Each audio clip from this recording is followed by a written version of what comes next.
Bonjour, je vais vous présenter une scène de film de peur 3. Le film de peur 3 a été réalisé par David Zucker et le montage a été fait par John Paul.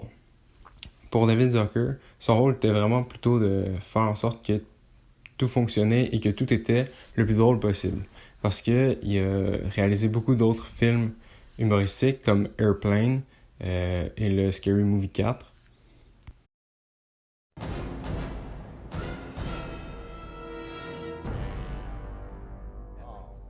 You know, pretty much the whole film, you wonder, how is this going to work? You know, you get a sense like this should be funny.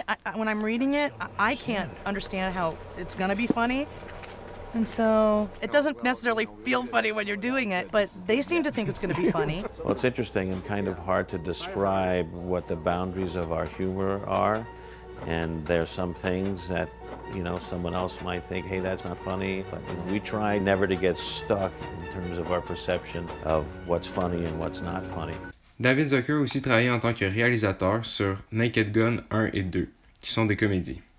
David Zucker a aussi été producteur sur d'autres films parodiques, tels que Super Hero Movie et Scary Movie 5. David Zucker, en 1981, a gagné le Writers Guild of America avec Jim Abrams et Jerry Zucker, la meilleure comédie adaptée d'un autre médium pour Airplanes. John Paul a travaillé comme réalisateur sur Charlie Bartlett en 2007, mais plus récemment, il a travaillé comme monteur sur The Greatest Showman et le film Scandale. Il a aussi été producteur exécutif pour 40 Years Old Virgin.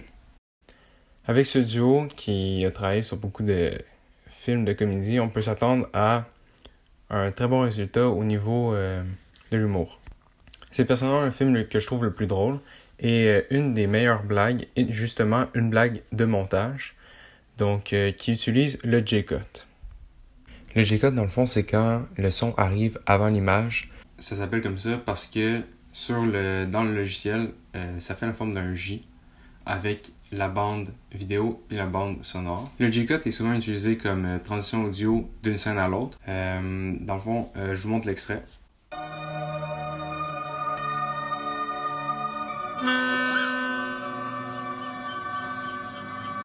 Dans le fond, je trouve que c'est l'exemple le plus original de J-Cut parce que j'ai jamais vu ça avant, que le personnage soit au courant du J-Cut, genre il soit au courant du son qui arrive dans la prochaine scène. Le J-Cut, c'est vraiment quelque chose que les gens prennent pour acquis. C'est surtout que pour les gens qui sont pas cinéphiles, qui sont pas des monteurs, qui ont pas l'habitude du J-Cut, L-Cut, toutes ces affaires-là, ils se rendent compte que, hey, c'est vrai, le son arrive avant l'image. Ça brise un peu le quatrième mur pour montrer que le personnage sait qu'il est dans un film. C'est vraiment pour ça que je trouve que c'est un exemple extrêmement original de J-Cut. C'est vraiment... Ça montre à quel point, même avec cette technique-là, qui est connue puis utilisée depuis toujours, on peut créer de nouvelles choses puis créer de nouvelles émotions avec. Par exemple, ici, une bonne blague.